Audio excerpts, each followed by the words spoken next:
नमस्कार दोस्तों, एक बार फिर से स्वागत है आपका रीड करेगा क्लासेज में। और मैंने आपको बताया थे आईपीसी नामकरण के नियम और उसके कुछ एग्जाम्पल अपन ने किए थे।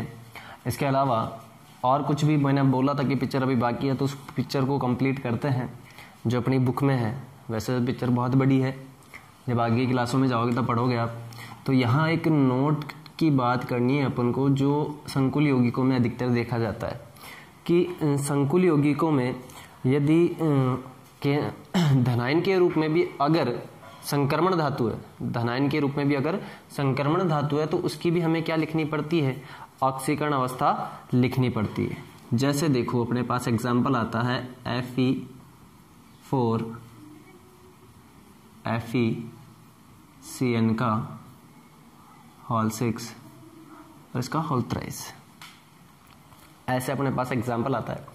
और इस एग्जाम्पल में देखें तो केंद्रीय धातु के रूप में भी क्या है? Fe है, और बाहर भी क्या है?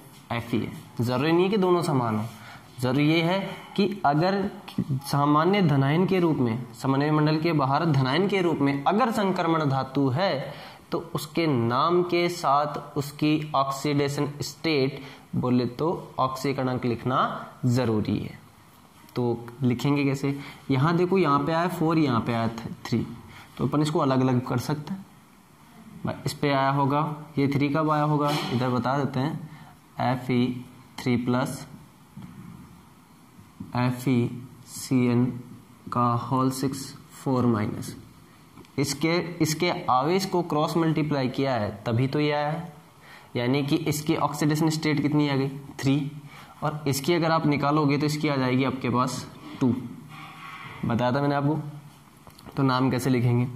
तो इसका वैसे नाम क्या लिखते अपन? आयरन। तो आयरन, पहले धनायन का नाम आयरन, फिर आप लिखोगे हेक्सासाइनो, हेक्सासाइनो।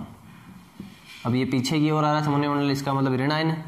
ऋणायन है तो क्या आ जाएगा? Ferret, ferret. यहां नहीं लिखा और यहां पर नहीं लिखा, तो यहां आयरन, तो आयरन की ऑक्सीडेशन स्टेट कितनी आ गई? 3rd।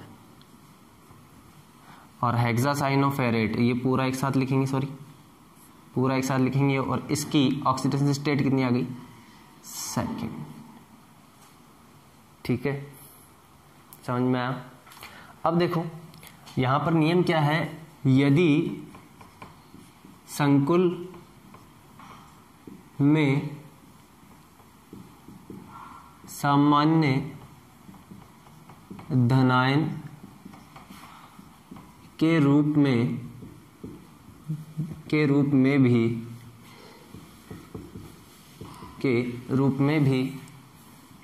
संक्रमण धातु आए तो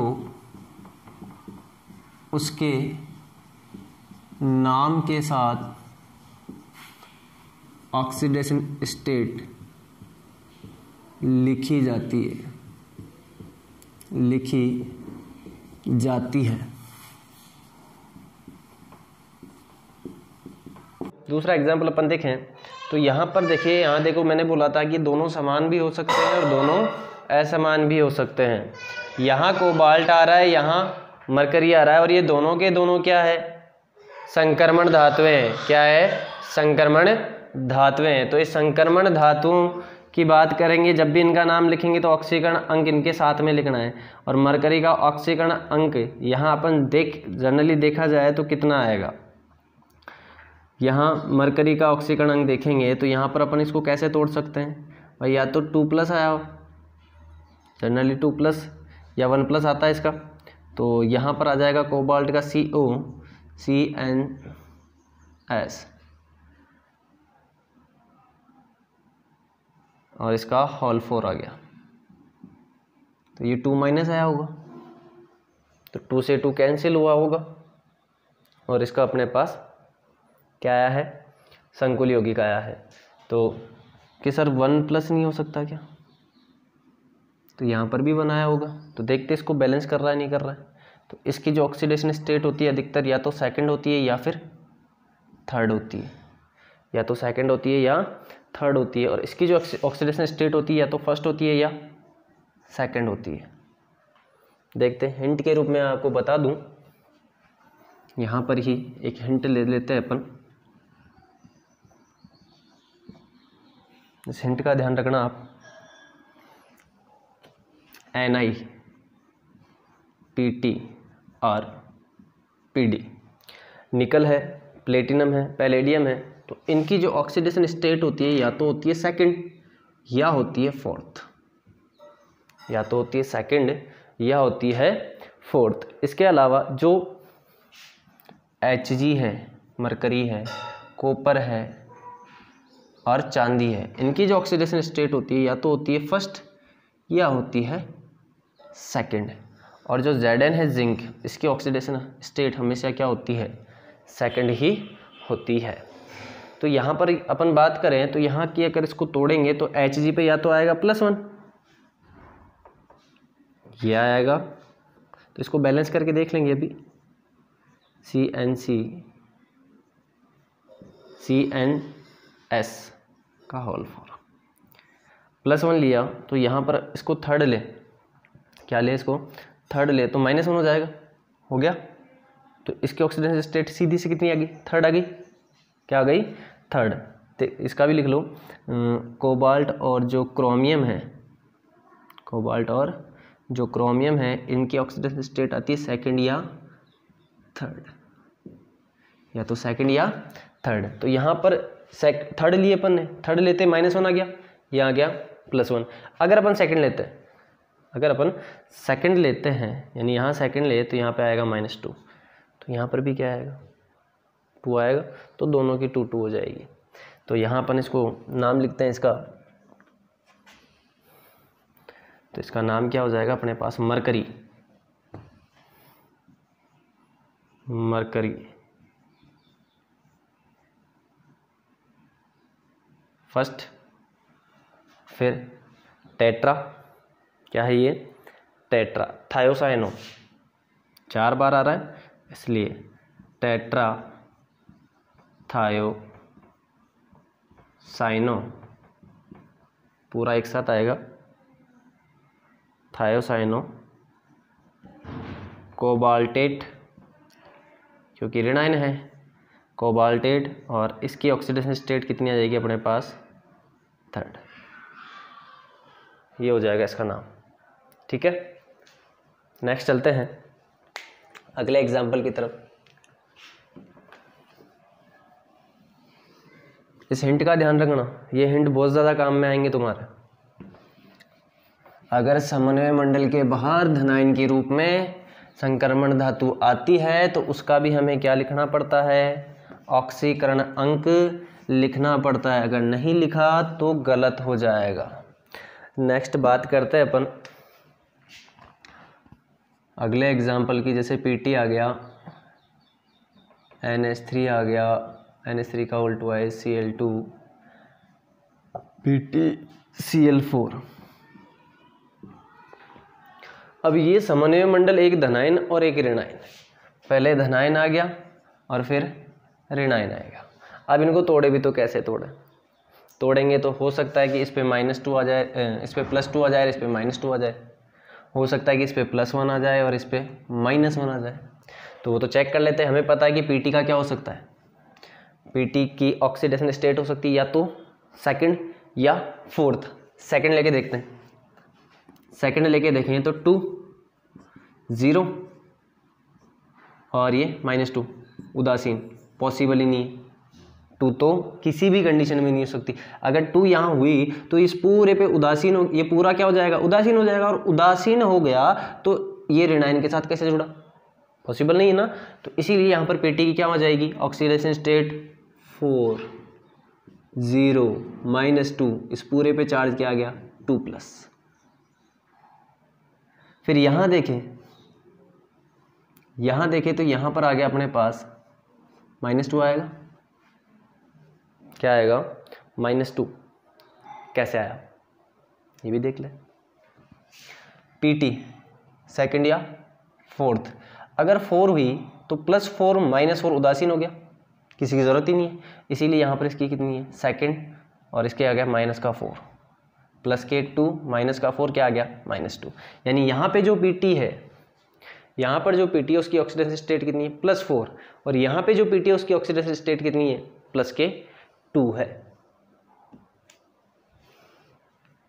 तो नाम लिखे अब, ऑक्सीडेशन स्टेट निकालना गया इस प्रकार के संकुल यौगिकों में उस हिंट से, ठीक है। तो यहाँ आप नाम लिखेंगे, तो इसका नाम लिखिए तो सबसे पहले क्या आएगा, डाईएमीन,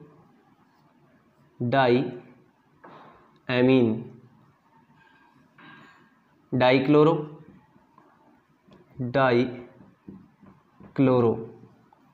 प्लेटिनम, धनाइन है, platinum, oxidation state 4th।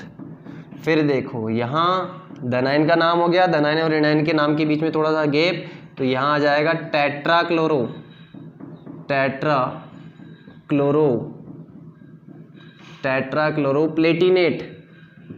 Palatinate second. पता चलेगा ना कैसे आया सेकंड, प्लेटिनेट सेकंड। और प्लेटिनेट क्यों आया, क्योंकि ऋणायन है।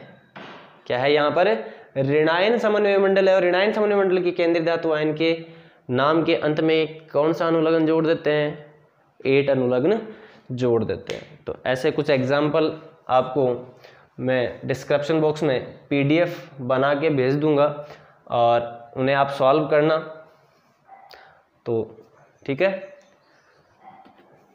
नेक्स्ट देखो अपन लास्ट, अब इस नामकरण का इस लास्ट टॉपिक करते हैं इसका, सेतु लिगेंड युक्त संकुल यौगिकों का नामकरण। अब सेतु लिगेंड युक्त संकुल यौगिक होते क्या हैं, सबसे पहले बात करते हैं सेतु लिगेंड। एक दंतुक लिगेंड ही होते हैं जो 2 केंद्रीय धातु आयनों से जुड़े हुए रहते हैं। एक दंतुक, 2 दंतुक नहीं होते, वो तो किलेट वाले बनाते हैं। एक लिगेंड है जो 2 केंद्रीय धातु आयनों से या परमाणु से जुड़े हुए रहते हैं। यहाँ लिगेंड रहता है और यहाँ पर भी लिगेंड रहता है। अब ये 2 भी हो सकते हैं, 3 भी हो सकते हैं, और इस प्रकार के जो संकुल यौगिक होते हैं उन्हें हम कहते हैं बहुकेंद्रीय संकुल यौगिक। क्या कहते हैं, बहुकेंद्रीय संकुल यौगिक, बहुकेंद्रीय संकुल यौगिक कहते हैं। और ये जो लिगेंड है इन्हें हम क्या कहते हैं, सेतु लिगेंड कहते हैं। एक ब्रिज बना लेते हैं, ब्रिज लिगेंड कहते हैं।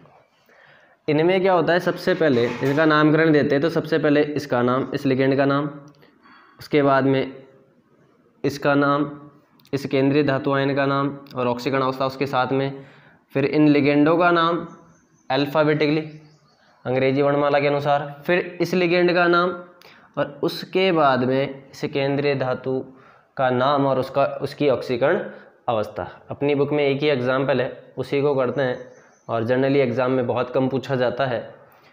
तो देखो यहाँ सबसे पहले मैंने क्या कहा कि 2 केंद्रीय धातु होते हैं, बिल्कुल 2 केंद्रीय धातु हैं। एक दंतुक लिगेंड होते हैं जो दोनों केंद्रीय धातु से जुड़े हुए रहते हैं। एक दंतुक लिगेंड आई मीन, और ये 2 केंद्रीय धातुओं से जुड़े हुए हैं। तो इस प्रकार के लिगेंडों को हम क्या कहते हैं, सेतु लिगेंड कहते हैं। तो इनका नामकरण सबसे पहले इसका करेंगे, कितने संख्या पहले किसका करेंगे, लिगेंड। देखो मैंने क्या कहा, first number, second, third, fourth. Third fourth का डिसीजन कौन करेगा, अंग्रेजी वर्णमाला, अंग्रेजी वर्णमाला। और इनके नाम के आगे क्या लगा देते हैं, म्यू लगा देते हैं। क्या लगा देते हैं, म्यू लगा देते हैं। यानी पूर्व लग्न क्या लग गया, पूर्व लग्न, म्यू लगा देते हैं इनके नाम के आगे, ठीक है। इसके बाद में फिर इन लिगेंडों का नाम वो अंग्रेजी वर्णमाला के अनुसार, और लास्ट में क्या आ जाएगा, केंद्रीय धातु आयन। अगर इसके पीछे कोई ऋणायन है तो उस ऋणायन का, अगर आगे कोई धनायन है तो उसे धनायन का नाम आ जाएगा। तो यहाँ देखो टेट्रा, 4 संख्या है ना जल की, टेट्रा एक्वा। फिर आ जाओ कोबाल्ट, कोबाल्ट, ऑक्सीडेशन स्टेज के लिए जगह खाली छोड़ देते हैं। इसके बाद देखो जो सेतु लिगेंड है उसमें देखें तो ये तो है एमिडो और ये है नाइट्रो। तो एमिडो वो सेतु लिगेंड है, तो इसके पहले नाम से पहले पूर्व लग्न क्या लगाएंगे, म्यू, म्यू एमिडो, म्यू एमिडो, फिर आएगा ये नाइट्रो, तो क्या आ जाएगा म्यू नाइट्रो, फिर आएगा तुम हमारे पास इस लिगेंड का नाम देखो 5 नंबर पे, फिर इस केंद्रीय धातु के लिगेंड का नाम, तो यहाँ लिगेंड क्या है एमीन, कितना है टेट्रा, तो टेट्रा एमीन, 4 है ना, तो टेट्रा एमीन। कोबाल्ट, क्योंकि समन्वय मंडल धनायन है इसलिए क्या लिखेंगे कोबाल्ट। फिर ऑक्सीडेशन स्टेट के लिए जगह खाली छोड़ दें, और यहाँ टेट्रा क्लोराइड नहीं लिखना है, केवल क्या लिखना है क्लोराइड, क्योंकि सामान्य ऋणायन है, और सामान्य जो ऋणायन या धनायन होते हैं उनके लिए संख्या सूचक शब्दों का प्रयोग नहीं करते। ये आ गया क्लोराइड। अब बात करते हैं इसकी ऑक्सीकरण अवस्था की, तो ऑक्सीकरण अवस्था यहाँ आ जाएगा 40, इसकी हो गई X, इस पे चार्ज होता है -1, इस पे भी चार्ज होता है -1, यहाँ आ जाएगा फिर X, फिर ये 4 ये 0, और यहाँ आ जाएगा 4 -1, और इस पूरे पे चार्ज क्या है 0, तो यहाँ से कैलकुलेट करें तो 2x इक्वल टू आएगा अपने पास 6, तो x इक्वल टू कितना आ जाएगा 3 आ जाएगा। तो इसकी ऑक्सीडेशन स्टेट कितनी आ गई 3rd, यहाँ पर इसकी ऑक्सीडेशन स्टेट कितनी आ गई 3rd, और ये हो गया इसका नाम tetra aqua cobalt 3rd mu amido mu nitro tetra amine cobalt 3rd chloride. तो इस प्रकार से सेतु लिगेंड युक्त संकुल यौगिकों का क्या किया जाता है, नाम किया जाता है। नेक्स्ट वीडियो में अपन बात करेंगे संकुल यौगिकों के नाम से सूत्र बनाने की। धन्यवाद।